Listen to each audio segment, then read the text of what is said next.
respected principals, teachers, dear students and parents, hearty welcome to Nano School, a school with a different concept.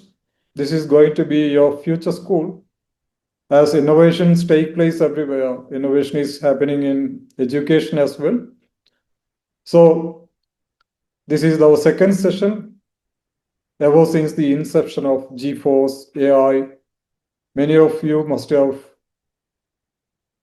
taken a demo of the platform with the help of AI we have built for all the students across to enhance their communication and debating skills, which are part of what we call MUN preparations. So today we are here to discuss how to prepare for MUN, what are the essential skills required, and here with us today we have with us Ms. Abhilasha Singh. Let's put our hands to welcome Ms. Abhilasha Singh. Hearty welcome to you, ma'am. So I will give a very, Thank you so much, sir. yeah, I have to give a very lengthy introduction about Abhilasha Singh as far as MUN is concerned, since she has been into it for decades, I should say. And when I put this idea, I mean this session idea to across her, Madam said anything for MUN. So that shows the enthusiasm. Very dedicated and passionate. So thank you so much for joining the enthusiastic students across the globe. In fact, G Talk, the new initiative by Nano School, has reached far and wide, and we have participants from across India, Gulf countries, Africa, Indonesia, and mostly students and teachers. Those MUN coordinators have joined, some principals have joined. So thank you so much, everybody, for joining. Let's take this G Talk movement across because this is the need of the hour. That's why I also have joined this G Talk movement as part of Nano School, because I have found this platform so appealing and interesting, so that we can be self-learners, independent learners, so that we can learn at our own pace. In fact, communication, as we have seen, is very important, and you can see the young generation of India. In fact, India is a very young country. Ms. Abhilasha would agree with me. As far as our youngsters are concerned, the majority of the population are youngsters. Population is youngsters, and the average age is 29. And the thing you can see nowadays is the youngsters on protest. They are on protest in Indian streets just because of unemployment. So, what is the basic reason for unemployment? This is the time we have to think about all this, what is happening around us, and to and empower ourselves so that we will be, self-sufficient, independent thinkers, and we should not wait for anybody to give us jobs. We should be in a position to create jobs. We have to see this is the world of entrepreneurs, right? So entrepreneurs are, everywhere nowadays. You can see so many into entrepreneurship, and as students, young students, this is our mission, Nano School's mission, to empower the young students, the young minds to, communicate properly.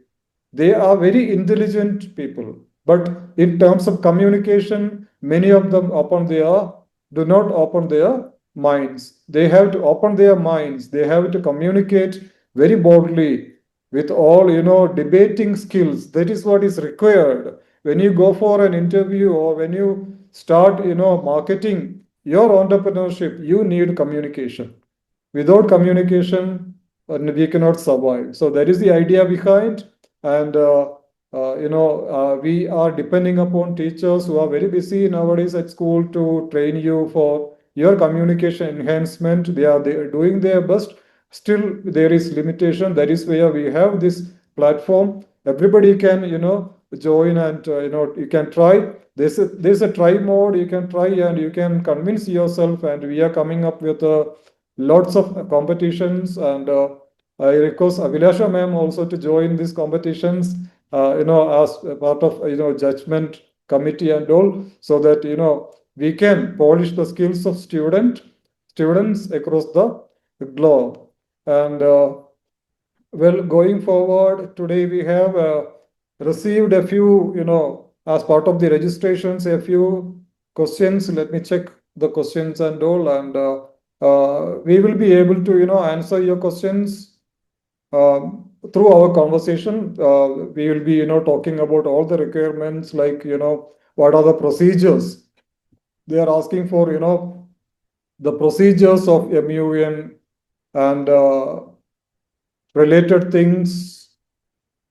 Well, yeah, here it is, like, several participants requested clarification on MUN procedures, including the rules of procedure, the format, moderated and unmoderated caucus, and step-by-step guidance on how to start and conduct an MUN club, etc., etc. So lots of questions have come. So we will try to answer all your questions. So this is, this through our discussion, you will come to know all these, your queries and all. You will be able to clear.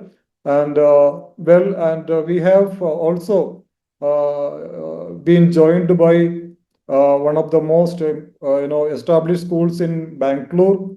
A few students along with their teacher here, WGS, that is Whitefield Global School. They are going to conduct an MUN next month, 6, 7, 8. So all Bangalore students can join. We are a part of it, and we are glad to be a part of it.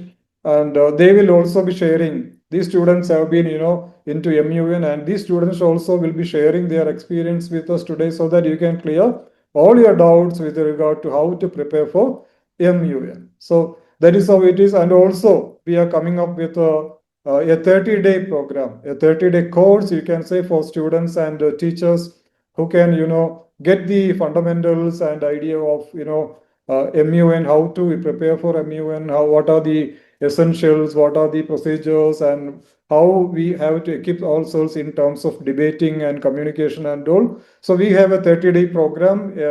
From next week onwards, we will be also sharing the link with you, so that you can join. We can start the journey next week. So before we begin, let me introduce Abhilasha ma'am to you. Very briefly, in fact, as I have told you, when I have gone through her LinkedIn profile, I was amazed to see her association with lots of organizations connected to MUN. So thank you so much, Abhilasha ma'am. Here we go. Please listen to Abhilasha ma'am's, career. She has joined us today. That's a blessing. I think I thank God for this opportunity. Let's listen. Thank you. Good evening, all. It is my pleasure to introduce today's speaker, Ms. Abhilasha Singh. Ms. Abhilasha is a transformational academic leader, UAE licensed principal of Shining Star International School, Abu Dhabi, and a Cornell CXO fellow, a passionate curriculum strategist and institutional mentor. She bridges a gap between local education and global impact. Abhilasha serves as UN representative and education coordinator, serving with the UN Common Cluster NGO Major Group, the All-Win Network. She spearheads critical high-level political forum-side events focused on global peace, unity, and innovative sustainable partnerships, a global school advocate for UNSDSN, and a board advisor to UN Youth Seychelles. Also a TEDx speaker and marathoner. She is dedicated to designing systems that empower both teachers and learners worldwide. Hearty welcome Ms. Abhilasha Singh to this special episode.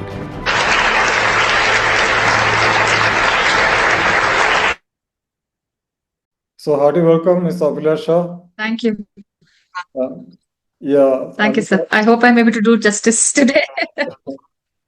Yeah, you are Thank most you. welcome. And yes, Ms. Abhilasha is a TEDx speaker as well.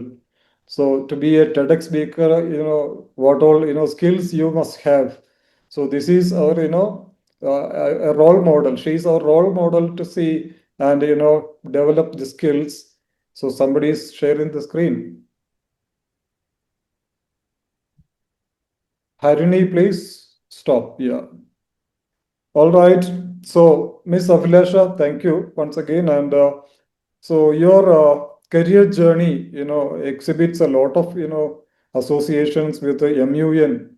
And I could see, I was also a part of, all the groups, international groups and all, where you have been enthusiastically, training students and taking students to UN also. I think you have taken students to UN. You yourself have been to UN. I have seen that. I know that. So my first questions to you. So I may be asking a few questions to you based on the questions put forth by the participants. So Ms. Abhilasha, so what inspired you to mentor the students into global leadership and MUN, and why should the students at an early stage of school should start preparing for MUN? This is my first question to you. Thank you, sir. Thank you so much. And before we start, I would like to express my thanks and gratitude for the invitation. It's always an opportunity to speak to the children, which I don't want to miss. And you say MUN, and I'll come running. So it's almost like eat, pray, live MUN. So that's how it is. And also, I would like everyone to know that I'm the reason in UAE. Dr. Salam is the reason why I'm in UAE. I met him in India in a very small conference, in a principal's conference, and Destiny had something else planned for me. I mean, just that meeting him at that conference was coincidental, and it's all God's design. I firmly believe in that. So that meeting was brief, but then next morning I got a call, and then within a month I was in UAE. So thank you, sir. Thank you for that, because that particular career move has opened opportunities for me, and now I came for 2 years. It's 11 years in the UAE now. Great, great So going thank you, on. thank you, thank you so much. I really wanted to acknowledge that. Thank you so much. So, and to the question, the starting question, that why should students do MUN? So, I'm a firm believer that the learning cannot be restricted to the textbooks. Learning has to happen beyond the four walls of the classroom. And Model UN is one such program which provides that opportunity to the students to first and foremost, excel or improve in their communication skills. In my experience, I've had children at the entry point when I used to take them in grade 8, 7 or 8. And then by the time they were in 9, 10, they were winning awards, and most of them made it into the top positions in the student council. So that's the kind of skill building that the platform provides. So first and foremost is you build communication skills. Then the children develop, the students who are participating in Model UN also develop critical thinking skills, analytical reasoning. And one of the most neglected but a very important part of your skill set is interpersonal skills, collaboration, teamwork. And when you're participating in Model UN, you're not just participating to debate, it's a different kind of debate. There, in the Model UN, and because it is a simulation of the UN, one learns to negotiate. And that diplomatic language, how you use the power of negotiation, those skills currently, when you learn at a school level, these are super helpful to you in life after school, and then in your life of employment. When you step into the field of employment, these are the skills which are going to be markers for success for students. So communication, critical thinking, analytical reasoning, teamwork. This is the reason why students should participate in Model UN. And then, of course, above all of it remains the important point that you learn worldview. Students learn about global issues. And the beauty of Model UN that I find is that, as 14-year-olds, 15-year-olds, these young young minds, they come together to find solutions to the world problems. And some of these solutions are so innovative that now, like this happened a few years back, especially the North Collegiate MUN circuit in US. A lot of high profile Model UNs send their resolutions, the consensus passed resolutions to the UN Secretariat. And the UN Secretary General was amazed to see the solutions that were being provided by the youngsters. And then he opened a new section in the sense that the UN youth came out of that when the current Secretary General came into office. And then they also started this program called MUN, UN for MUN, which was on the MUN rules of procedures.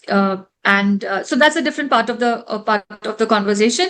But this is how it is. So, global issues, communication skills, and apart from that, opening your thinking. It opens your mind to an immense arena of possibilities, because when you come together in that committees where there are about more than 100 delegates, and you're fighting for space, and I'm using the word fight over here, which is the wrong word to use, but then actually in that you're fighting for space, you're fighting for a small recognition where you get to put across your points to the executive council, the chair, and those delegates who are here. And some of you, I am sure that you are experienced. Some of you are experienced delegates. You know what I'm talking about. You know that when you put your placard up, that recognition, just to call out your country, a delegate of such and such country, that means a lot, and that space is the real fight.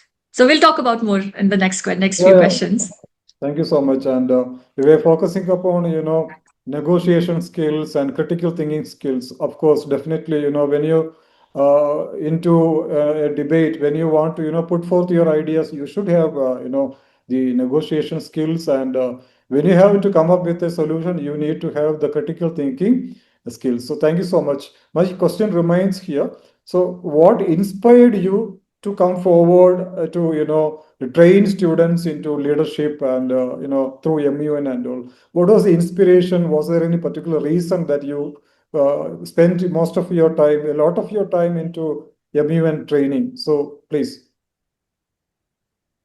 I have been. Thank you so much. I'm sorry, I did not catch the gist of the heart of the question. Fine. So when I was young, since I was young, like since I was in school, I was very fond of United Nations. I was inspired and very impressed by United Nations. And there are family members in my family who have worked for the UN and also have been posted in Congo. Like my grandfather was in Congo in the UN peacekeeping missions. And my uncles all have been in various positions, various times in their career, have contributed to world security through the UN peacekeeping missions. So that always inspired. And when we were young, sir, Salam sir, you will agree with me that when we were in school, we didn't have a very strong career counseling forums.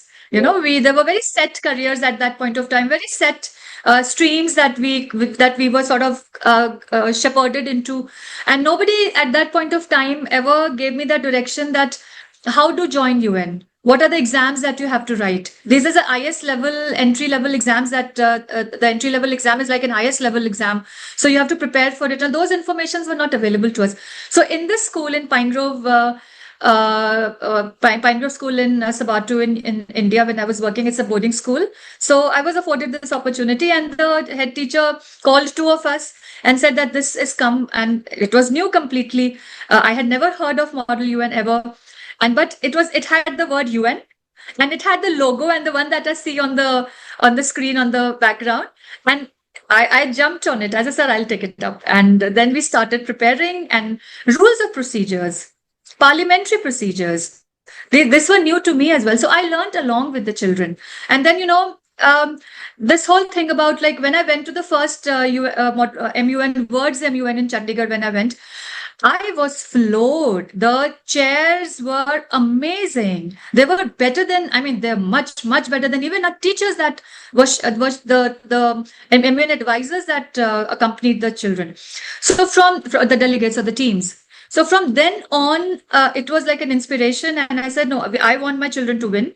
And because that was just a training experience, we just went to see what things were. And I kept moving from committee to committee. It was tiring, but then, every committee that my children were, I spent half an hour moving from learning and all. And then we came back. And so long and short of it is that the tagline that was given, the inspiration line that was given to the teams in the school was, from the school MUN to the real UN. So that dream and that aspiration was that we will go and we want to go. Until now, Salam sir, every time I go to the UN, and when you're going through the security council, the security check, I get goosebumps because just stepping into the main foyer, and some of the delegates would have experienced that. It's an amazing feeling. So just walking the hallowed corridors of the UN, that just gets me going every time. So you can see that I'm still getting goosebumps about it. So that's the inspiration. So the UN offers you amazing opportunity in terms of career pathway. So there would be like that's what it means from the school UN, MUN to the real UN, that it will also open opportunities for the children to maybe inspire to become a diplomat or join various committees or the various sub bodies of the UN in different capacities. I hope I've answered the question Yes, now. yes, yes. Thank you so much. So it was inspiring. So that means, you have to have the enthusiasm, the what do you call the trigger to go forward. So in our olden days, there was not many, medium to, guide us properly. Now you have everywhere you have opportunities, you have sources to, catch your career. But the UN is a big, organization with lots of career opportunities, and your step into MUN, Model UN, will be an apt, step you are taking forward, and we have to learn how, we can go ahead and 1 minute, yeah, how we can go ahead and what are the procedures and all. We can ask Abhilasha ma'am. Abhilasha ma'am, another question is about the, understanding MUN. So there is a question for beginners, what exactly happens inside a Model United Nations session? Those who come for the first time, so they are eager to know what actually is MUN, or what is happening inside a Model MUN. How is it different from a debate, public speaking, and extempore? Can you please elaborate? Good question, sir. Very good question. So, first and foremost, to very simply put, is that the model UN is the simulation of the United Nations. So, when if you know the word simulation, you understand that it is a mock or it is a practice of simulating. Please stop sharing your screens, and we need to follow some housekeeping rules, children. Please don't do that. Thank you. So, so it is a simulation. Simply put, it is a simulation of the United Nations. Only thing is that the rules and procedures that are followed, these are not followed in the UN. That's what I've learned. I've trained. I've trained with the UN on the MUN, UN for MUN rules of procedure. So those are very, very different from the THIMON or the UNA USA rules of procedure. We'll talk about it later. But for now, all of you, when you participate, it's either the UNA USA rules of procedures or the Hague or the Harvard. So these are all now they've sort of modified and their own created long time back, not recently. I mean, when MUN started in the US and came to India later on. So we're all following what was told. So what happens? The next question is what happens in the model UN. So I'll start with that the new experience, the MUNers who are participating for the first time. My advice is to go to the UNGA, or if now everybody can't go to the UNGA, so then you try for a little more softer committees where you can debate. So UNGA is the first hand experience because United Nations General Council is the main council of General Assembly is the main council of the UN because this is all the 193 member nations are part of the UNGA. So UNGA is represented by each and every country who is part of the who's member United Nation member nation. Okay. And then there are the other subcommittees. There are the 6 bodies, and these bodies have got membership.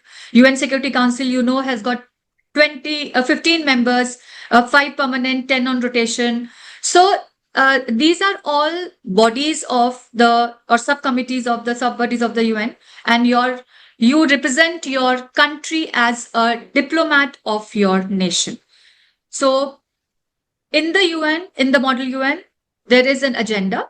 which is beforehand it is sent, and the delegate goes well researched to the General Assembly, UNEP, Environment Program, or the Security Council, or various others. Like there is a WHO, there is UNDP. You research on it. All those ECOSOC, CSW, they are different. And now, of course, with the complexities that the Model UN various schools are doing, or organizations do, they also make special committees. Yes. I went to a Model UN where Formula One was a special committee. So that kind of thing. But these are again for very experienced debaters. ICJ, these are all for very experienced debaters. So for the first timers, if you want to know what happens, you have to go prepared with your research. You represent your country as a diplomat. You need to know your foreign policy, because your whatever you are stating, those should not be in conflict with the country's foreign policy. That's extremely important. And you debate that ground. Now, this debate is not about winning. This is the most important part that we need to understand. In the Model UN, it's a debating platform, definitely. But it is also a platform, it is also a space where you arrive at a solution with consensus, so that negotiations take place.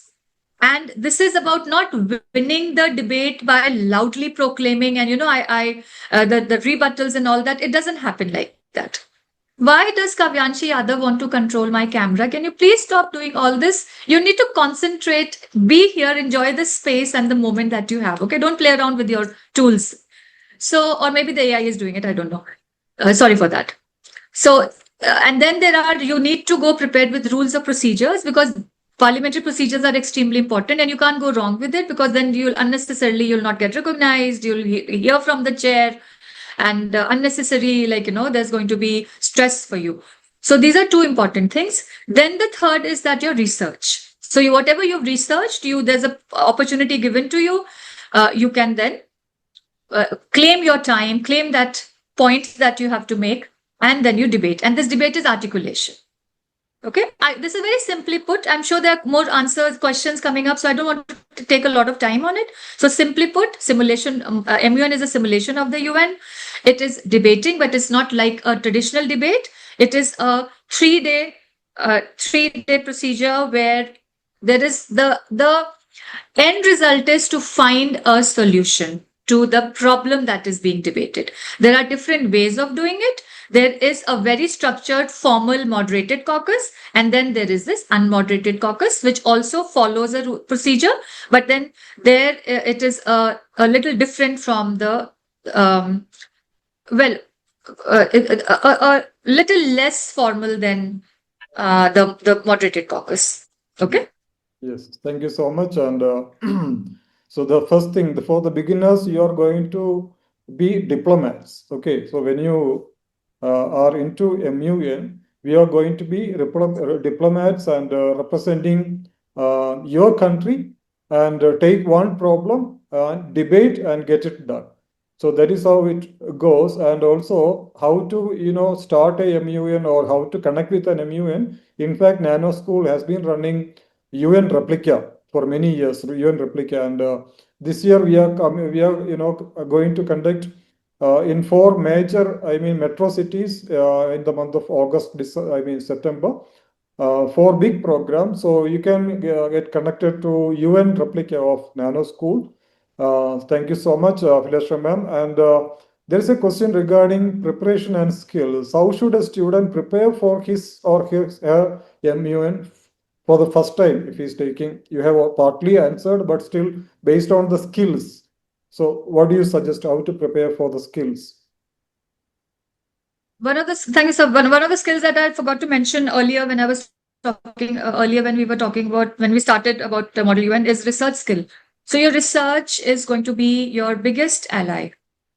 So the amount of research that you can do on the topic. Say, for example, let's look at, let's pick up a topic as simple as the Ebola virus right now, or the COVID vaccine, or any environment related issue. Or you can take up, like, say, the Montreal Protocol, or the ozone layer depletion. You'll need to research the background. You'll need to research your country's stand. You'll also need to research your regional coalitions and what their stand is. But treaties that have been signed, signed and ratified in the UN. So a signatory, you can guess. So the difference is that a country can be a signatory, but they may not have ratified that treaty. That means that they're not following. Because say for NPT and CTBT, Pakistan, India have not ratified, they've not signed also, they've not agreed to that treaty, non-proliferation treaty, okay, or comprehensive test ban treaty. So these are the kind of research that you need to do. And most MUNs will ask you to submit a position paper before you even start for the journey. So you have to send your position papers in advance. And this position paper, in fact, is the best thing that happens to you is because you research for this position paper. So first and foremost is that you start with your country stand. First and foremost is that you research what is the topic. Okay. What is the problem? All right. Right. So say any topic that you take, you can pick up any agenda item and see that why is there a problem? So right now we are dealing with say energy crisis that is there, or the Iran US issue right now. That is the most hot topic of currently. What is the importance of Strait of Hormuz? Why are Iran and Israel in conflict always? What is the problem with the Middle East? So when you start, the simple question was that why Iran and US went into war on this, then you will get into you'll get into the depth of things that this goes to years back during the World War II. It starts from there, when Israel was established and when there was a 6-day war. And this was when the Arab nations together decided to attack Israel. So that is the root of the problem. If that had not happened, probably Middle East would have been a peaceful region right now. So then from there you start then how it started and what is settler colonial. Then you'll get into Lebanon war and Israel war. Then you'll get into the Hezbollah proxies. And then that's how you'll understand what is the situation, why US supports Israel, and what is this Middle East Middle East peace process, why we are not able to arrive at that deal or agreement by these countries involved. Then once you've done that, then you will see, say, suppose we are India. Now, India is at a very peculiar position because we are friends with Israel. Our ammunition comes from Israel. A majority of our defense forces ammunition is procured from Israel. But we are also friends with Iran. So India has always held a very diplomatic position because of also our Panchsheel Siddhant, where we don't have, we have that our Panchsheel Siddhant is that we'll not attack any nation. We are a peaceful nation, so we will never attack first. Of course, we'll defend, and we defend very well. You know that we've seen so many wars on our borders. So our oil comes from a bit of an oil. I can't remember the percentage, but we do procure oil from Iran. There was this pipeline deal that was happening a few years back. We almost signed it. Mm-hmm. Okay. Or as we've signed it, I've not picked it up from there where it was left. Maybe we've already signed it. But so these kind of things are there. So then if you are a delegate of India, then what should be your stand? You'll have to play a very diplomatic role. That is why, if you go back to the Gaza war, when Israel-Gaza, the 7th of October, India was quiet.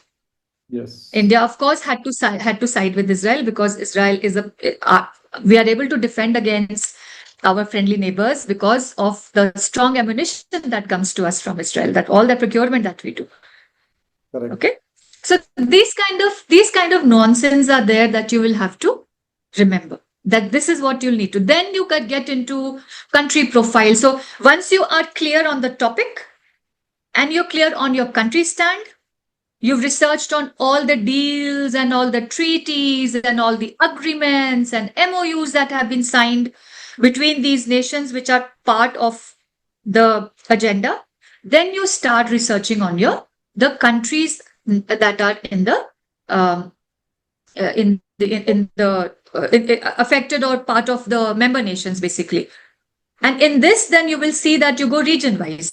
Okay. So India is part of the Asian continent. So Asian continent, also the region is divided. The whole world in UN is divided into different regions. So there's Asia Pacific, there is Latin America, there is the small island nations. Then there is the Oceania, the Asia Pacific region. Then there's the North America, Europe. So these are all regional factions where the countries have membership to these regions. So before the countries go into the UN, these regional countries have a discussion amongst themselves.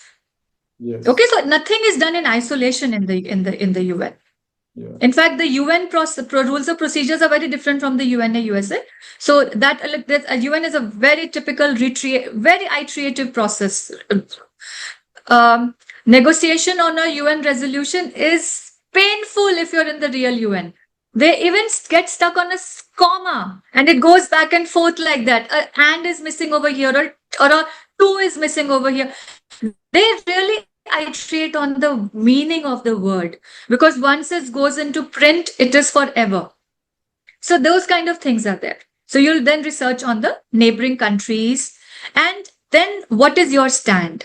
What should be the solution to this agenda, the problem, and where will your country, what stand will your country take? One thing that all delegates have to understand is that your role is a dual role. You'll not hear a lot of people telling you about this.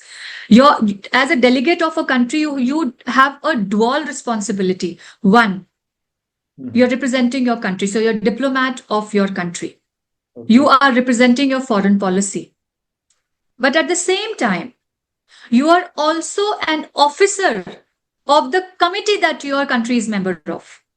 So the responsibility is on negotiation and a consensus arrival on the resolution. In the UN, except for the Security Council, there's no voting. Since 1973, all the resolutions that are being passed in the UNGA is by consensus. There has been a very intentional effort and action on this. I'll speak on it later. So, negotiation, diplomacy. So as an officer of the committee, your responsibility is to ensure that the success of the committee happens. Resolution is accepted by consensus. So that's where the negotiation, that's where your lobbying helps. We are all very fond of the word lobbying. And you start lobbying at the breakfast table. When you start collecting your delegates and you said which agenda item should go on the floor, are you going to with, and you join my group, my league, so that you have a long list of sponsors in your resolution writing, right? So that lobbying, that is where you learn the language of diplomacy. Okay, so you have to go. So long and short of it is, go well prepared by research is your best friend, and start with. I used to get my students to start with Wikipedia because that was the basic. Wikipedia gives you the whole history. Because if you Google, and there's a whole lot of articles came out, and that's the beauty of the internet, the blue, that you get lost in it. There is too much information. There's information overload. So start with basic. And so I would send, that's my personal view. I may be wrong, but that's how I used to do. I used to send my students first go and research on what is Wikipedia saying, because Wikipedia will give you the history and a very unbiased. I mean, I may be wrong again, because debaters will debate on this, that Wikipedia may not be biased, but then it gives you a very, simple history of long and short of everything in detail. And there are links and all that also. Then you go on researching on different news agencies. What is Reuters saying? What is the human right? Then what is the UN saying about it? Because UN also has a lot of publications where they release after a resolution has been accepted and a communique has been released by the UN. So you can find a whole lot of, and you can also there's something called as the UN Smart Brief. And there you will find a whole lot of data on the country and also speeches, which are statements which are given by the country heads or the diplomats, sometimes the ambassadors of the countries in that particular resolution. So then you get a lot of information on, what did Burundi say on this, or what did Latin America, Brazil said on this. So those are also helpful for you to quote when you are debating. I'll stop here because there's a lot of information overload. No. So that was very, very much informative and the core idea goes to researching skills, and Madam has rightly given the advice to go forth with Wikipedia. Because if you start, browsing, you will get a lot of, websites and a lot of information that may be confusing, may be contradictory. So you start with the basic information. So what is assigned to you, whichever committee is assigned to you first. So you have to do a thorough research and then start preparing, to and fro all the questions and all you think, and you prepare with your, friends and all. That is where we have a platform here. AI, you can now prepare with your AI. Anyway, thank you so much, Philasha ma'am. One more question There's about another thing I want to add. yeah, Sir, please, if you may please. allow me, there's another thing I want to add in this is, uh, for you to be able to represent your country, you first need to know where your country is. And a lot many times the Yes, children, they are assigned a country and they just don't know where is Sierra Leone, where is Burundi, where is maybe Costa Rica or the smaller countries, Namibia. And people think that delegates think that representing a good country is like a winning already a winning start. No, you can be as small as that small Pacific island in the Indian Ocean where nobody's heard of, like a speck on the world map. But it is your debating skills that will get you across. Will get you noticed. So please, I used to get my grade 7, 8, the entry level students to come to the meeting with an atlas so okay. that you can spot where the country is. And then once you spot it, you also know your neighbors. Yes, yes. So then you know. So do look up the position of your country, the country that you receive and you're going to represent, spot where it is, learn the geography of that country, learn what affects, what environmental conditions affect the situation or when I say geographical location of the country, these are extremely important starting points. And then when you go to the UN, model UN, you'll also have something you will hear about is the moderated and an unmoderated caucus. Okay, so I also used to tell my students to prepare at least 10 um, topics to raise in the moderated caucus. Okay, So once you go prepared, you go researched, it's like, it's a good start for you. okay. Well, so that is it, we must be aware of the position of the countries, right? So otherwise, it is going to be, very different situation for us.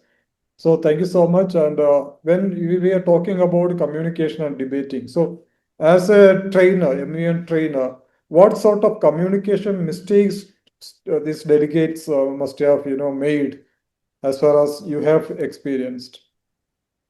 Yashika's raised her hand. Yashika, can we take your question at the end?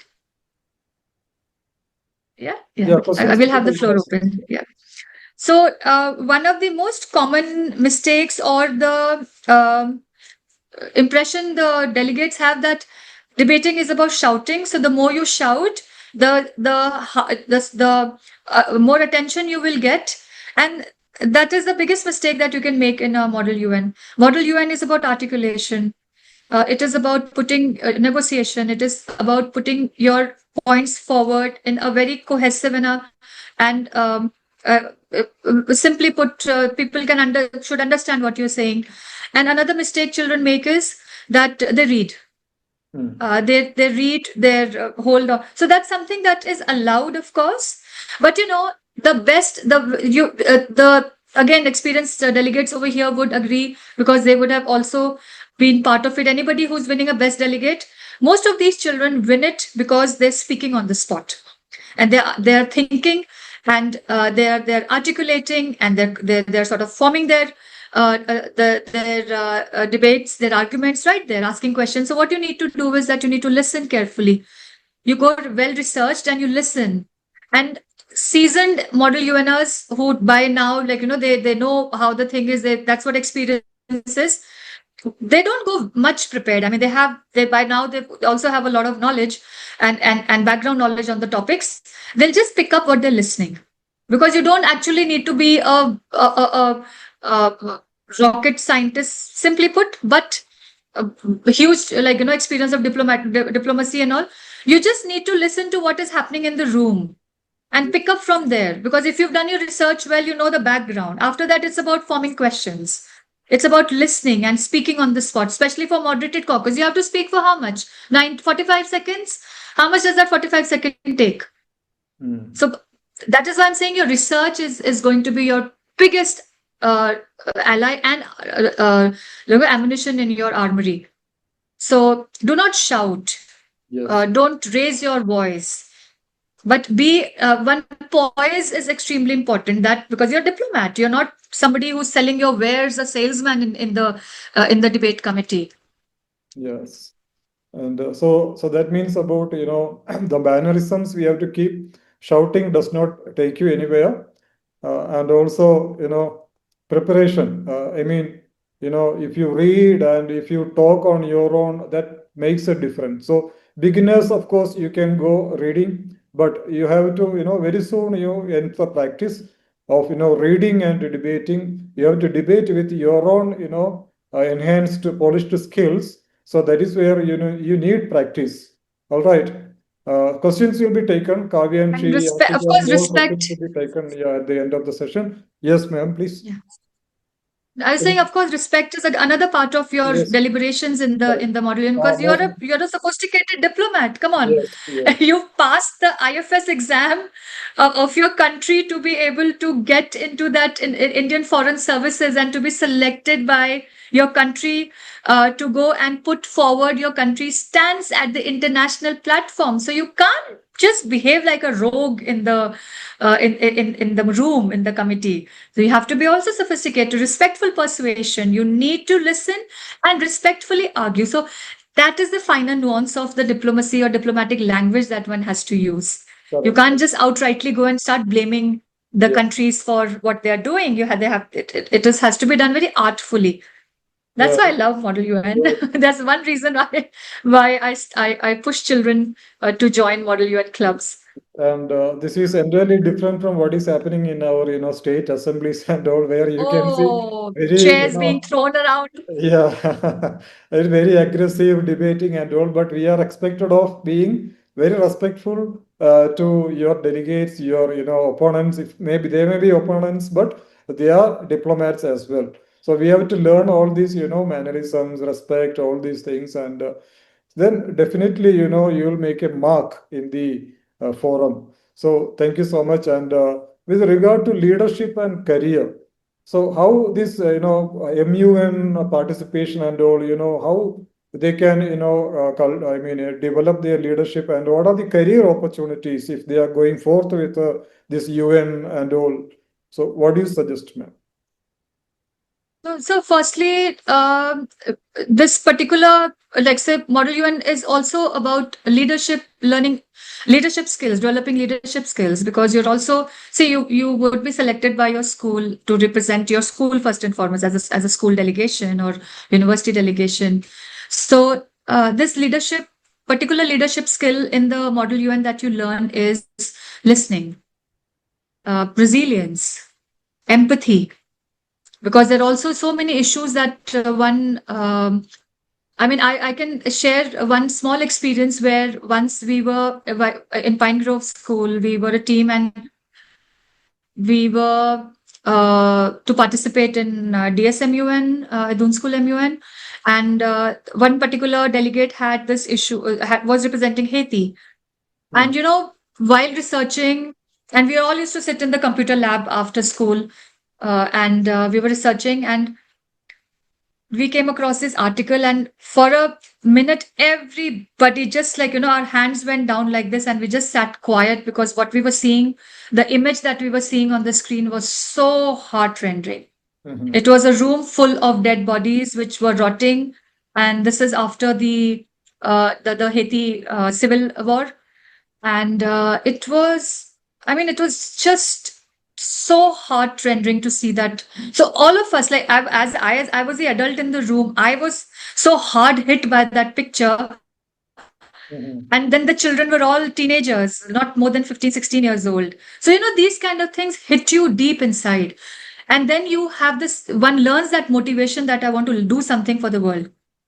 So that's one soft part of you that is learns that dedication and motivation to improve lives of others. So that empathy again is extremely important skill that children learn. So what I'm trying to say is that not arriving at a direct question of like what career pathways you have. Before a career pathway, you got skills to be successful for those career pathways, to be able to first get across, get sort of get accepted into through that interview. So the skills that you're learning here in the model UN are these skills of leadership, of resilience. Not everybody will win a best delegate, so you come back with a little disappointment, but then you harden yourself and you say, then you find this determination that, oh, next time I will go better prepared, not well prepared, but better prepared. So things like that.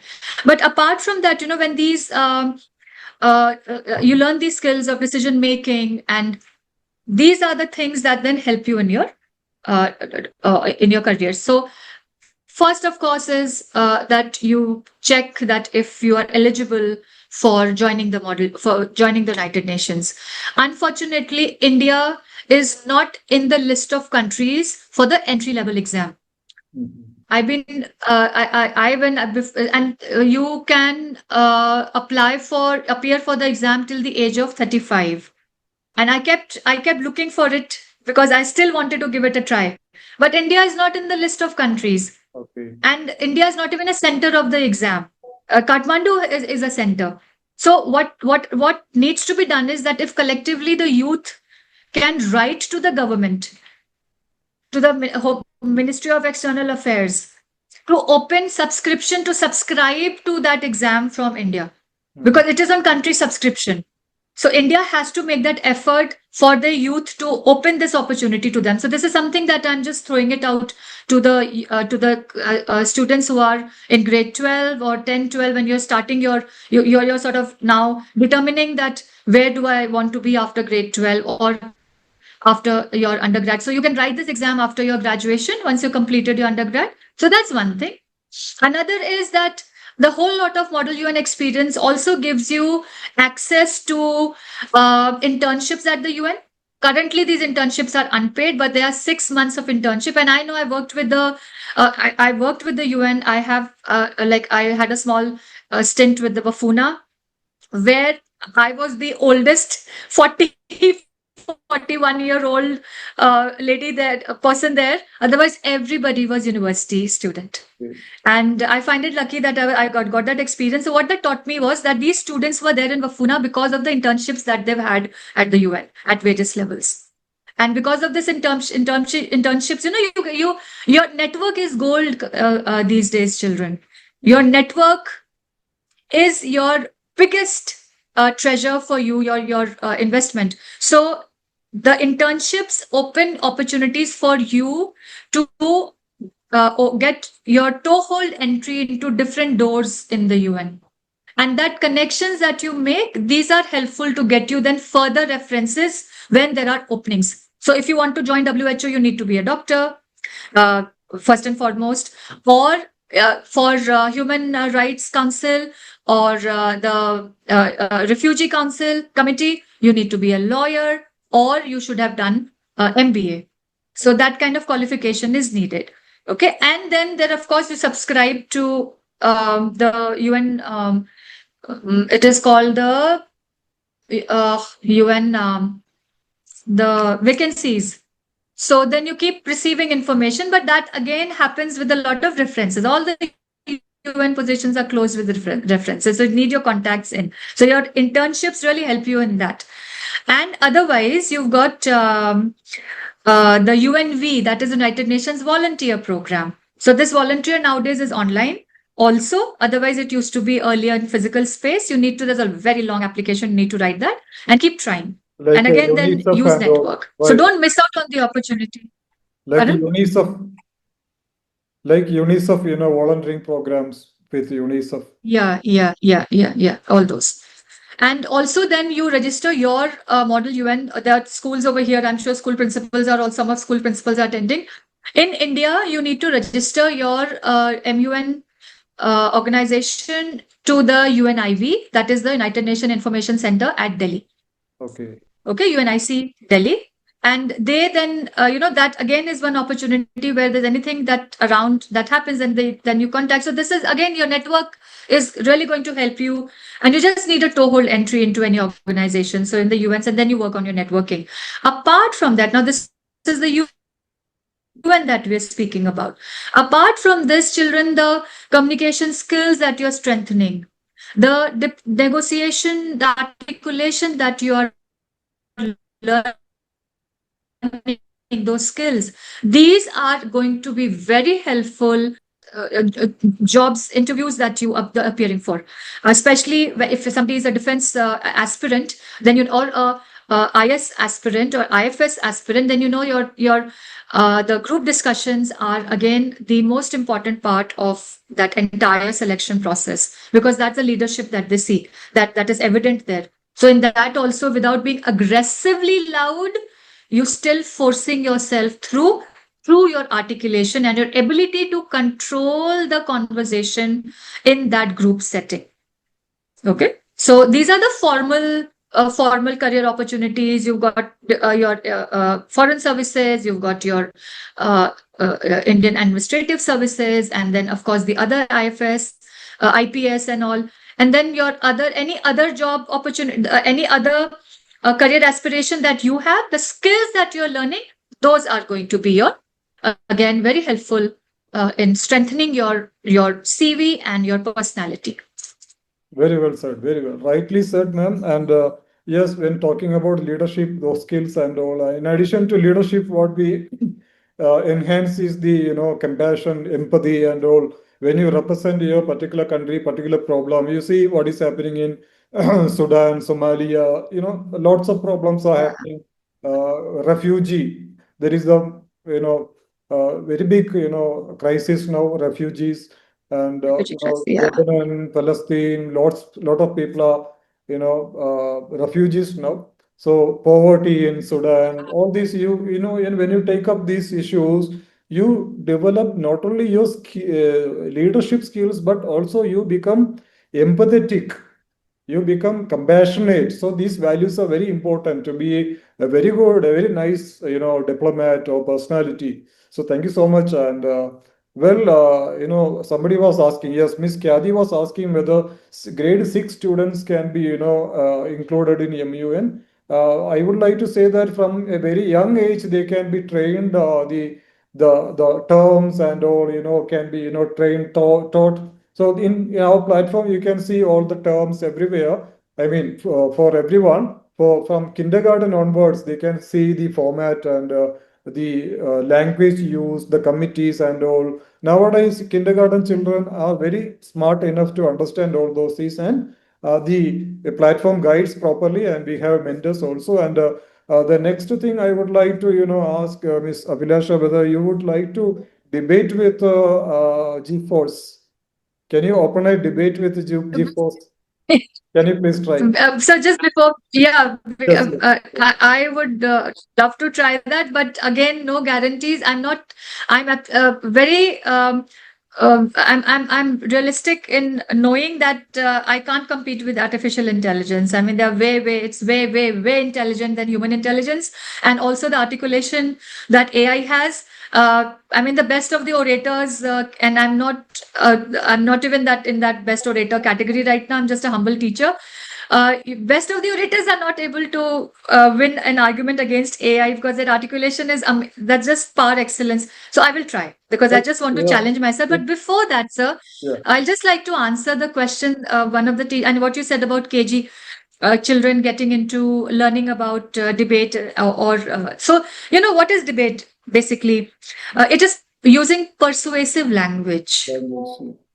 So debate is about persuasion. How do you, with your communication skills, your ability to speak using the right language and the tone, are able to persuade the opponent to concede defeat, or to agree to your point of view. I'm not even going to the defeat part. Agree to your argument, because and So if it is, somebody had asked, a question had popped in, and a teacher was asking that can grade 1 or grade 2 can start MUN. So for that younger age, of course, vocabulary or identification of terms is important, but you start with simple persuasions or persuasive activities, like, say, for example, if you have a vote in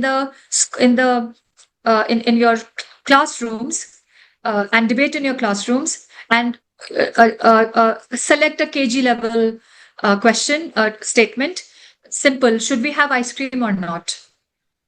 Or if you're going for a picnic, how do you persuade your parents to go for a picnic or for something else? So let the children then use that's a skill development, that's a language development, that's how they're learning communication, and they're also learning to agree to disagree respectfully, without shouting, without raising your voice. The best debaters are who win the debate with an argument with a very calm, Composed. poised, Yes. composed manner, but like using very strong vocabulary, terminology, and the sentence structure, the complexity or the simplicity of the sentence that they use. So start with that. So by the time they're in grade 1 and 2, they are learning that persuasive language, that they're able to hold their ground and yet use argumentative statements to persuade you to agree to if they should not do homework, or that particular day should they watch a movie or should they have a lesson. Those kind of things. And then the middle school is the best time that's the entry point into the UN, model UN. So start with getting to know the UN first. You can't throw a delegate into the UN Council committee without first knowing what the UN is, when was established, what was the reason for the UN to come into being. Before that, you then need to go to the League of Nations and its failures. So grade 6, 7, 8 is again a wonderful opportunity for them to learn about the UN, and then you can start with committees and their what the committee's manifesto is, or what their entire history is, and membership is, things like that. And then by the time they start, so there are very few competitions for middle schoolers. Unfortunately, there's one organization I know, Diplomathon, which only does it for 6 to 8 for middle schoolers. Otherwise, then grade 9 onwards, it becomes very competitive. So yes, you can. The answer is that you can start for high schoolers, middle schoolers. Yes, ma'am. And see, the UN or MUN is just the means. So what we are learning or developing is the skills, the debating communication skills. So that is the the context you have to create is the argumentation, negotiation, arguing and negotiation skills. So UN is the opportunity that is given to you, where you can exhibit the skills, as Madam said, in a very controlled, composed manner. You have to debate. Children from KG onwards, parents can help them, start debate like, do you like pizza or biryani? Yeah. Right. Parents may go for pizza, the child will go for biryani. So what is, so the pros and cons, all the, it can be, put into the debate. And get ready, madam. So I will call a student from WGS to share his experience for a few minutes, 1 or 2 minutes. Master Parthiv Dilip, can you switch on your camera and switch on your mic? Yeah, I'm here. Okay. Yeah, Parthiv. hello. Greetings, everyone. Now, what I'll be speaking about in my speech will be about what MUN has given me and the experiences I've had in MUN. So, yeah, here we go. So you are Really? representing WGS. Yes, Right. I am from WGS. Whitefield Global School. And Yeah. you are also going to have MUN next month, right? Yes. In Bangalore. Yes, okay. So you can talk about WGS or MUN, and also how these MUN preparations or participations have helped you, please. Correct. Greetings, everyone. If you asked me a few years ago where I'd be today, I'd probably have said in the library, surrounded by sticky notes and some highlighters. I didn't imagine I would be here describing how a school would reshape the way I think, speak, and act. But Model United Nations did exactly that, and it all began at Whitefield Global School. Whitefield Global School didn't just offer a MUN club; it created a space where trying something new felt safe. Teachers set time aside for practice sessions, offered honest feedback, and encouraged us to learn from mistakes instead of hiding them. That foundation mattered. It meant I could step into committee rooms and into virtual meetings later, feeling prepared enough to take risks, to try arguments I wasn't sure about, and to learn from the outcomes. MUN changed the way I communicate.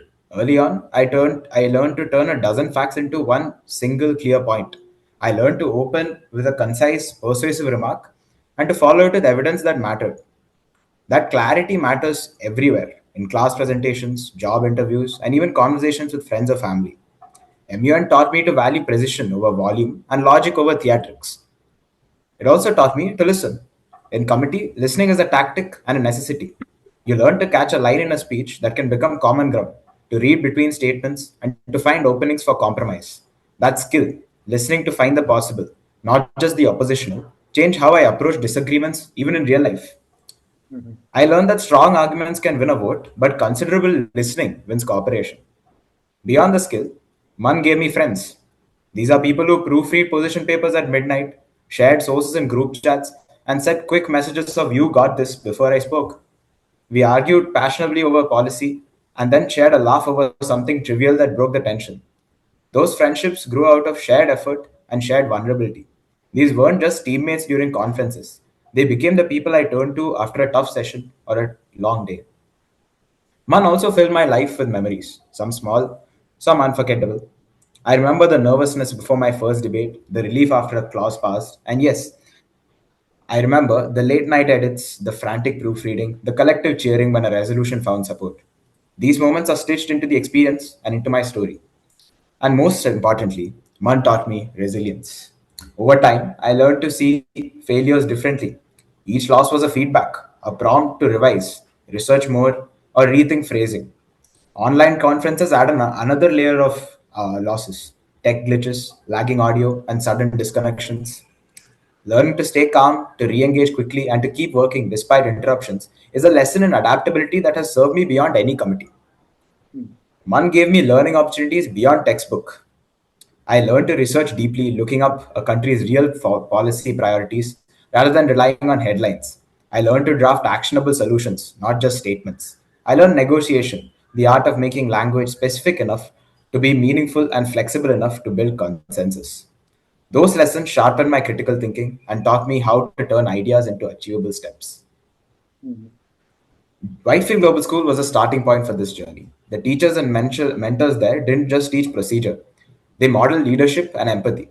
They encouraged debate, framed by respect, and helped us understand that positions represent people and histories, not just talking points. Okay.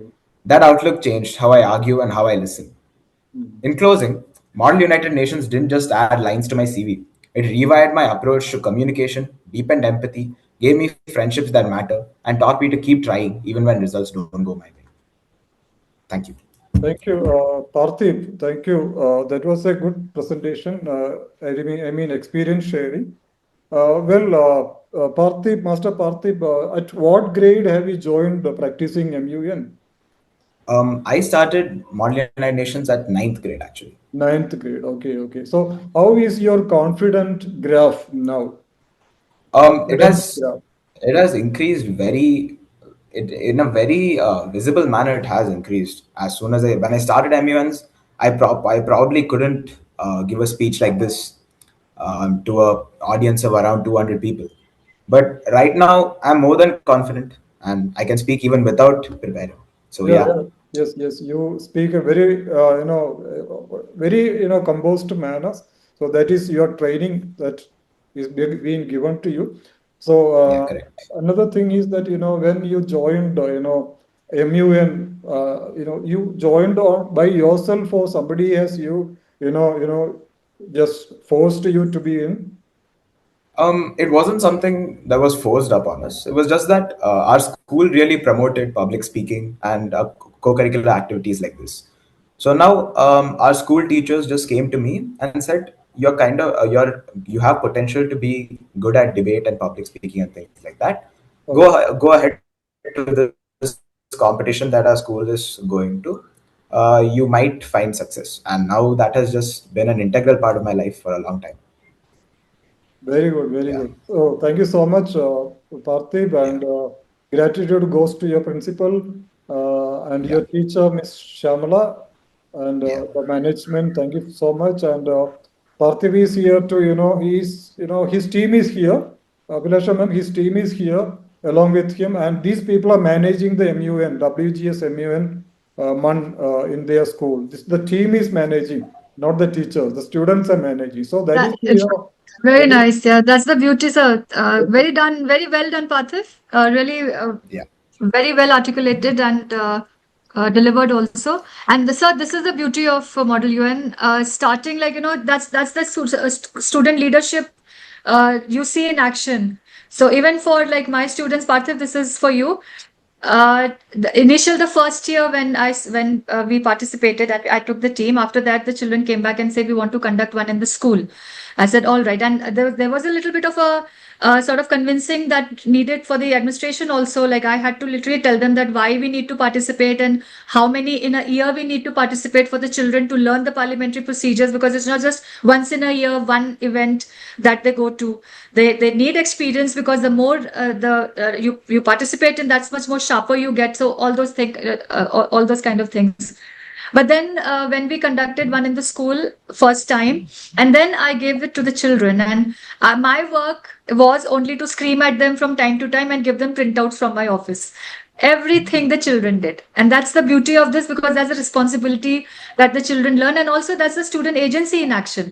So very well done, Parthiv, and this is the way to go. Good work, and you're also It's leaving a legacy for your juniors, because you hand it over to the team behind, who will follow in your footsteps. So really, really well done. well Thank done, you. Thank you, sir. Parthiv. Yeah, we'll be there at WGS MUN along with All our right. students. Okay. Thank you so much. Okay, sir. Thank Thank you. you. I closed it, And yeah. let us know. You can Everybody hear can me have now? a try. Yeah, let us know. And we will also let you know how to go forward into it. And finally, madam, what message do you give to the students? And after that, we can take up a few questions from students and teachers, of course. So my final message to I'm not sure if you're able to hear me. Yes, I can hear. We can hear. We can hear. Okay, all right. I thought like it has gone like this. No, So no. my final message to everybody is that, especially to the teachers also, this is not just an extracurricular activity. So uh, what happens is that in the school, we're all hard pressed for time, and you're stretched between you're stretched for capacity. Teachers also, and to be able to fit your a first and foremost, to fit anything in the school timetable as a club activity, that also becomes difficult. And lot many times I have seen that the delegates or the students, they participate for the certificate, and that's it, then they forget about it. Hmm. Sometimes I've also seen, and that's been a challenge working in Dubai with delegates, is that they some of them only want to go it once. That one experience is overwhelming, because it actually is. MUN is not for the weak-hearted. MUN, you need to be a strong, determined person to be able to go back to the committees again and debate. So some children, some students will only go once as an experience, and that's it. So, but you need to be diligent, and you need to give yourself an experience of at least 2-3 model UNs to just get a hang of the parliamentary procedures. So don't see it as in one off extracurricular activity, but make this as a learning experience. And it is you first the skills that you learn, and the experiences that you have, the friendships that you forge, these become a lifetime treasure and lifetime memories for you. So, keep that as a learning experience. And also, when you currently, we live in a very polarized world, and especially with the current leaderships in certain countries, we've seen a resurgence of very imperialistic mindsets. And as a model UN advisor, also as a education outreach officer for the UN Common Cluster, I am sold out on what the UN has done. But in the last 2 years, my experience is also a little disheartening because of the UN not being able to force their rules and the mandates on the countries, which are blatantly, they are in complete conflict. So, but that's my personal thing. But the what saddens me most is that we've seen 75 years or now UN celebrated 80 years of being of its presence. I've seen that 80 years of work being completely whitewashed and, down the drain. The kind of the global citizenship, especially in the education field, the kind of work on global citizenship that the UN has done, how it has brought the world together. But you'll be very surprised that in Europe, there is the whole UN thing is about all Europeans think that it is for the global south. So there's not much acceptance of what the UN does, or there is a little bit of sort of a resistance to what the UN wants to do does in the world. Also, there are, I mean, I probably would.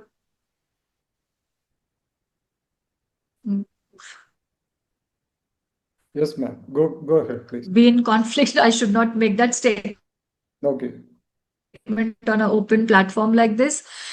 But then they're also very pro certain, whenever there's an issue on Israel Palestine, why the issue is not being solved, or this voting is against any kind of a peaceful agreement, is because there are now people who are very pro that particular country. So that's how the network is, that's how the information is passed.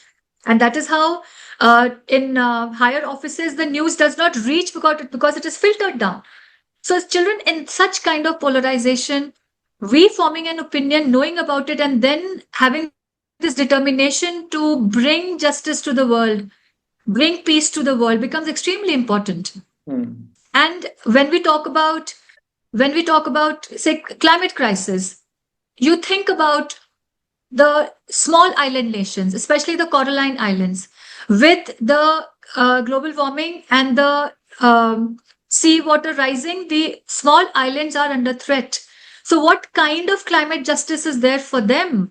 Because they are small nations, they don't have a very big voice in the UN or in the world geopolitical arena.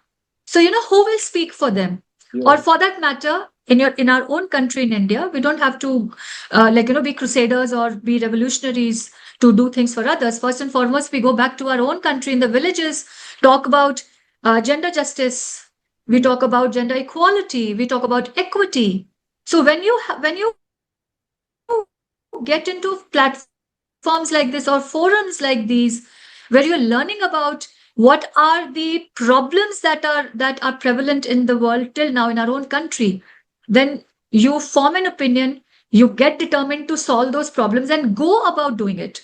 Nobody stops you from forming an organization. Sir spoke about entrepreneurship, spoke about be job creators. This is where your work will come in now. So all these skills that you're developing, these are not just to be kept in files in your folder and then you go on using it to get you a job, because these are the skills that will get you a job. But then what are you going to do with your job?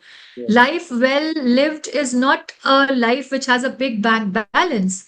A life well lived is a life of accomplishments when you do something for the others.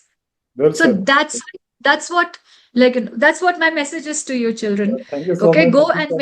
Go and improve lives of others with the skills that you are developing, because when you improve your lives yourself, then you should have determination to also do the same for the others. Thank you so much, sir. Thank you so much for bringing all of us together here for this good conversation. Thank you so much for spending your time with us. Yes, as Madam has said, Madam has elaborated very well, and there is a lot to learn from Madam's experience and a lot to research and learn on your side. So, what actually is your voice matters. So, what I could understand from Madam's speech and advice is your voice, children's voice matters, and this is you that change yourself first, then change the society, change the world. So your contribution is very much important, for which you have to learn, you have to research, you have to start practicing. And for the practice, we have a program called the 30 days program that I think I have shared the screen with you. I will be giving you the details through the Geek Talk group. This Please join the Geek Talk movement. There is a WhatsApp group link in the chat box. Everybody, please share. Save it and join it, and we will be giving the details to you. And also, there is a feedback form wherein you can express your questions. You can ask your questions and all. The feedback form is there, and the GTalk movement link also is there for you to save and to use. And finally, we'll take a few questions. Please raise your hands. I have Kadialam Lata ma'am here. Miss Kyadi is there. So they are all, very dedicated resource persons and coordinators of their schools. They are into it. So thank you so much for joining. We really appreciate your dedication and enthusiasm. Anybody having any question, please raise your hands. We will be able to answer your questions. And we have explained how to go forth, connecting to your school's MUN or connecting to any other MUN, connected to us as well. So any questions, dear parents, teachers, students, any questions? Finally, we will take up your questions. There were questions, hands raised before. I think they have now, got them clear. Aishwarya, yes, Aishwarya, please unmute and you can ask questions. Aishwarya, yes, go ahead. So, excuse me, sir, I'm Mohita. I have one doubt. To enter United Nations, does we want any degree or qualification in studies, or just like sixth to a 10th student can allowed to enter United Nations? You are talking about the United Yes. Nations or MUN, Model United Nations. Model United Nations is a practice to understand what exactly happens in inside UN, United Nations. So your question is with regard to joining MUN or UN. That is a clarification required. UN. UN. Abhilasha ma'am, please. Oh, Ashwarya, when you know that if you want an employment, then employment, though it has a certain qualifications that you require. So a basic level qualification to enter the UN is you need to be a graduate. And if you go to the UN.org, scroll down to the bottom of the page, and you will find there are links how to join UN, or there in fact for model UN also there are links that you can learn about for model on you can read about on MUN over there. So you need the basic qualification as an entry level exam is undergrad, and they have a program called Young Graduate Program. So if you if you click on the link, it takes you to another page which explains what to do, how to join. So that will explain to you about the test that the entry level has. Otherwise, you have to be an expert in your field.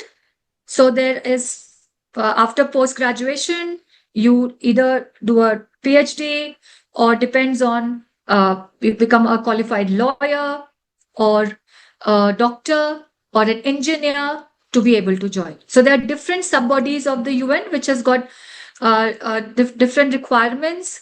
And like say MSW, Masters of Social Work. So UNDP has a requirement for MSWs because that's the developmental work they do in various parts of the world. Or even in your own country, you've got UNDP called UNDP jobs in India.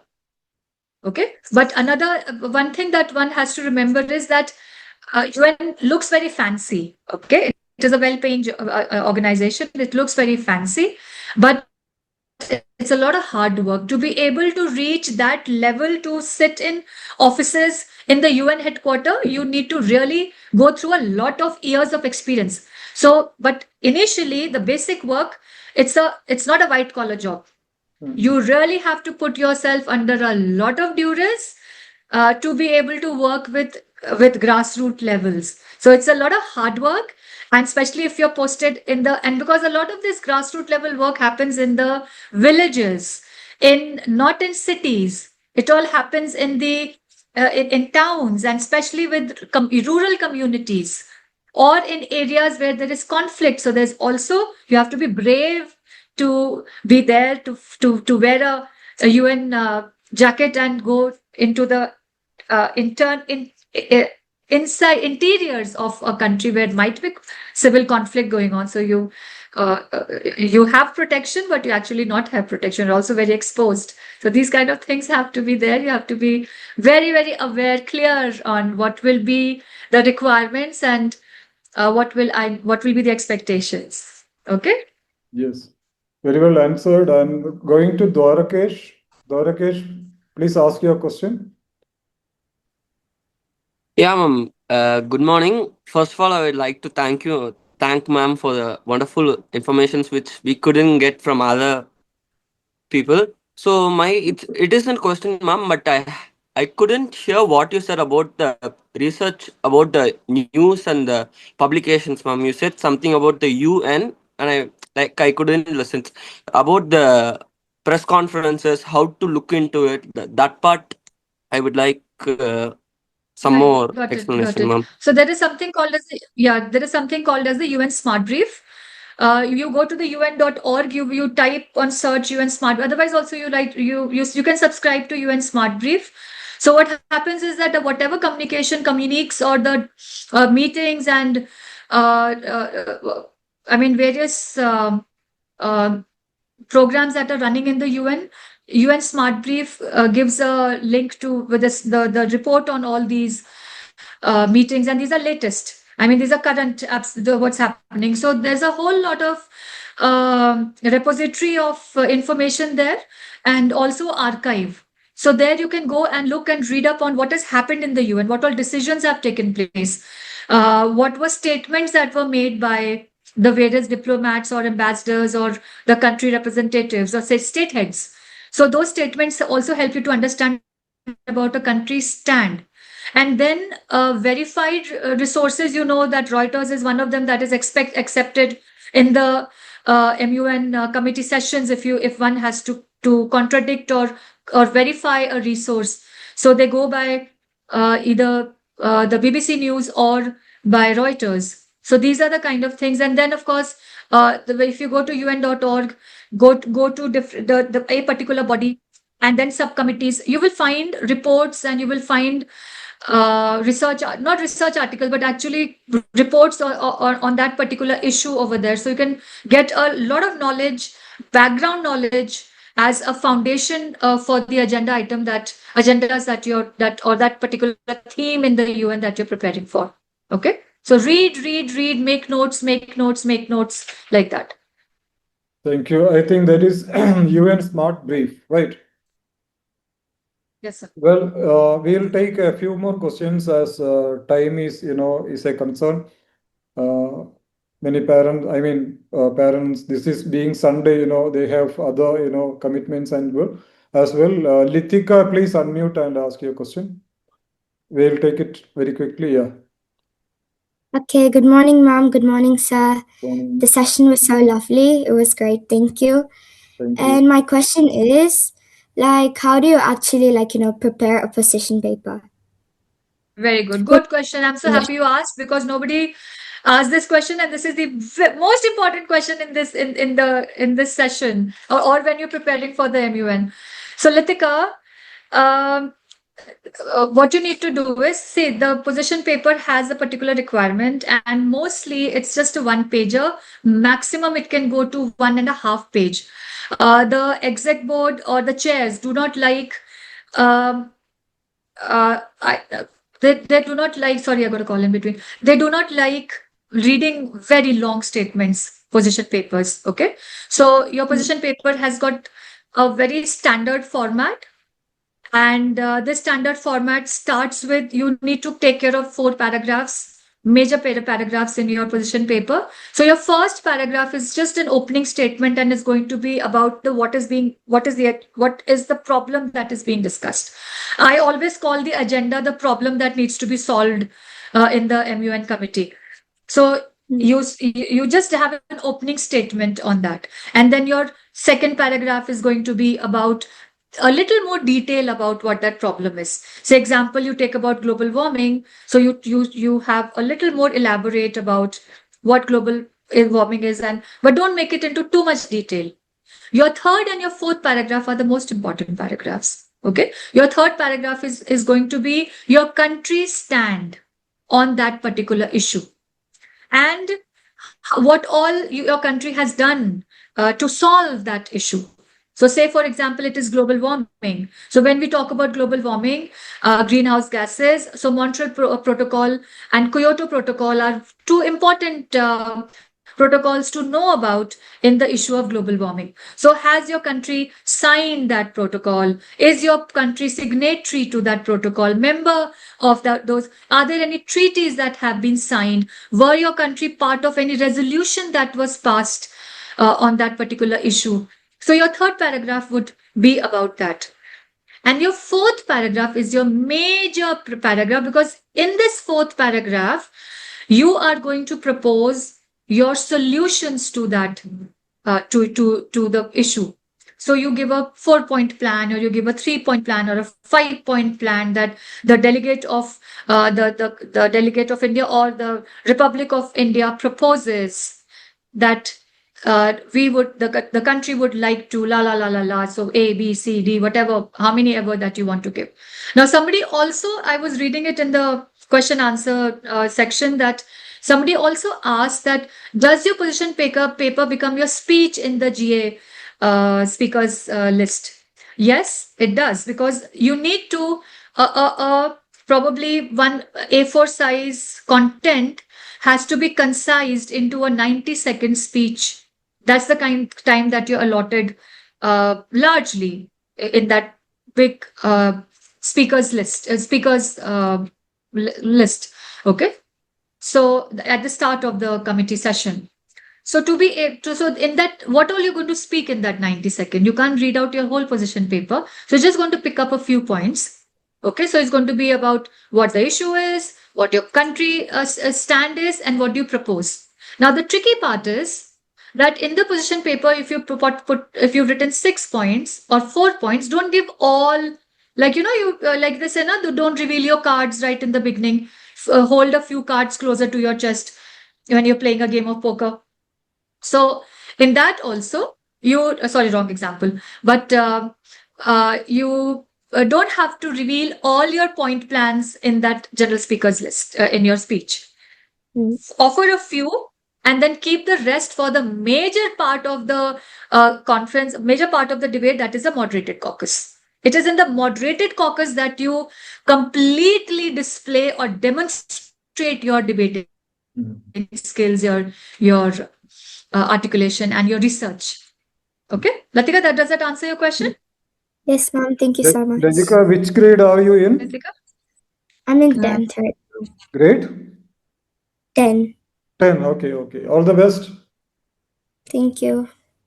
Going to And also, we've got yes, ma'am. There is one question in Q&A. Rajita Krishna Kumar, can you tell me more about position paper and how can we conduct a MUN without any advice? I mean, any device, if the devices are not allowed.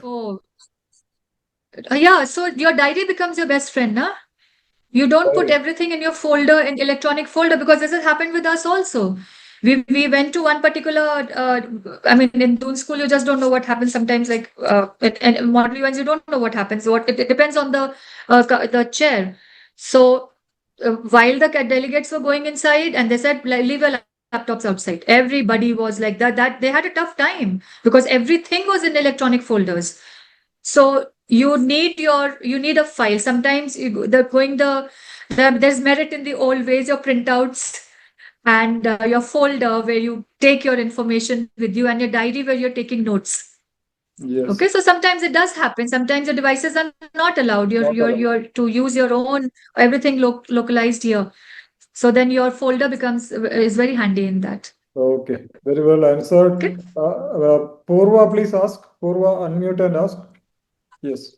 Good morning, ma'am. Good morning, sir. Now I would like to put forward my query in front of you. That is, if a delegate is assigned a country, he or she is representing a country with very limited foreign policy. So how would he or she build any arguments? Very good question, Purva. I'm very happy you asked that. And very important because this is what this happens also, that sometimes new delegates, first time delegates, they're given these countries which probably you've not even heard of, and you actually don't have a voice. Now what happens is that this is where your smartness, your agility and your ability to think on your feet will come. So what happens, I've seen, and this is something with experience, my experience, what I've seen happening in the committee sessions is that these smart delegates, what they'll do is that because their own, so there are two things over here actually. One is that you have to remember that you're not just representing, like I said earlier, I'm repeating that you're not just representing as a delegate of diplomat of your country, you're also an officer of that committee. So when you're an officer of that committee, finding a solution becomes the most important part, because what the issue is being discussed is for the world, not just a country specific, right? So as a delegate of as a officer of the committee, you speak from the point of view of not your country but of the world. So then you have to have a world view of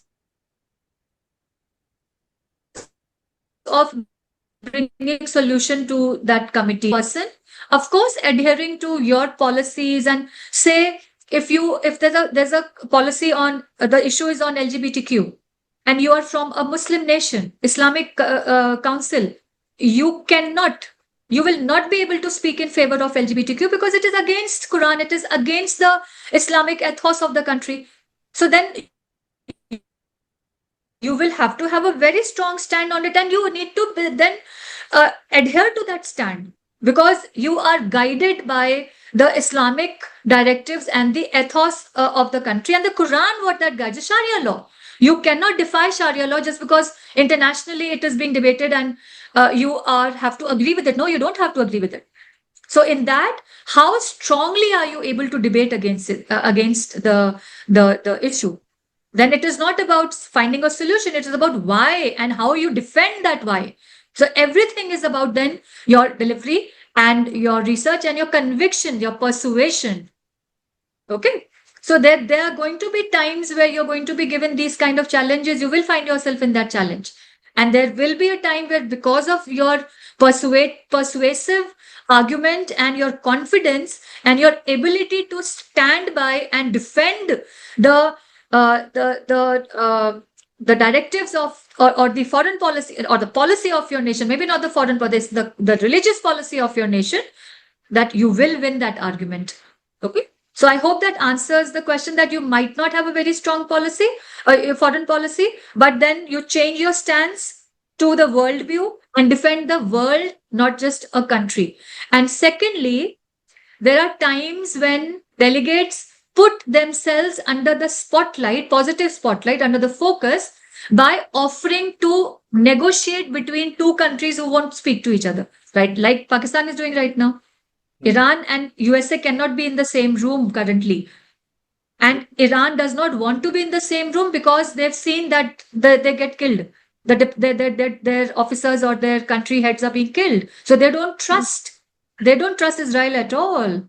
They don't trust US at all. So currently, why the negotiations are taking such a long time was, initially, when Oman was interlocuting, that they were in different rooms.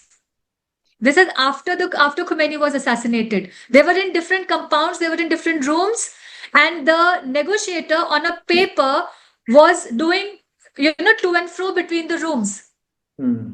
So there was such a lot of time that was being lost because he would go to one, what are they saying? Then he would go to the other room, then listen to what they say. No, we don't agree. Take it back and forth, because they couldn't afford to be there for security reasons, didn't want to be in the same room. So so then the role of the negotiator becomes very important in that. So you put yourself in that, you throw yourself in that. Have the courage, put up your card and say, the delegate of such and such country would like to propose to negotiate or to be the communicator between the both the countries. And then chair will say, why not? Sometimes you also have a debate on that. But why should you do it? Why should you not do it? Whoever wins, then the chair decides to agree or disagree, and you're given that opportunity, and then you do that, and you bring that, you go outside, and then report to the chair. You put yourself in that under the spotlight. So the chair knows that you want to do it, you've got positive intention. So there's a lot of play. These are the finer nuances that you learn with experience. And don't be afraid to do that. Don't hesitate to do it, because your work is to get recognized by the chair. Because you worked hard, you've gone there with a lot of research, and you want to use that. Thank you. Thank you. That's a very comprehensive answer to the question. Children, because of short of time, we'll take your questions in the next episode. Also, you please join the WhatsApp group where you can post the questions. We'll be able to answer your questions because we have already spent for 1 hour 45 minutes, and Madam, she just landed yesterday, and she joined at 10 o'clock, so we should not keep her for long.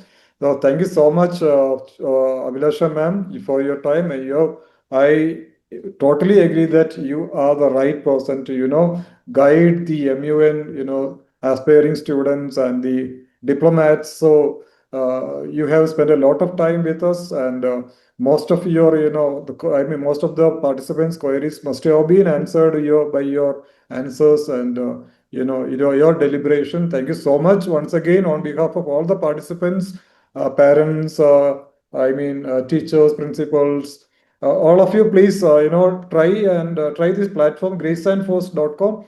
Kathy ma'am and Lata ma'am, all please try and let me know how you are able to do practice with the AI. So we have a 30 days program coming up for teachers and students. So we will be giving the information and the registration, everything. So that is going to give us enough practice, and you can start debating in your MUN club at schools or in the schools, etc., etc. So thank you so much once again. Thank you, Abhilasha ma'am. Have a good day. Please be with us. Thank you. Thank you. My pleasure, sir. My pleasure, sir. Anytime. Thank you so much. Anytime. You say Model UN and you'll just have me there. Thank you so much. Thank you, Sir, everybody. thank you so much for creating this platform and giving this opportunity to the children. It's really the platform itself is amazing, and you'll upskill yourself. And I'm as an adult, I'm going to do this. But for the children, the world is waiting for you kids. So Yeah. take this opportunity and upskill yourself into various complexities of communication. Thank you so much, and all the very best to you. I've Thank seen you. you're also keep doing something or the other. New thing is coming every 2 years, 3 years. So it's really good associating with you, because we learn so much with you. Thank you so much, and all the very best to you. God bless you. Learning is most important. So everybody keep learning. Thank you so much. Thank you, everybody.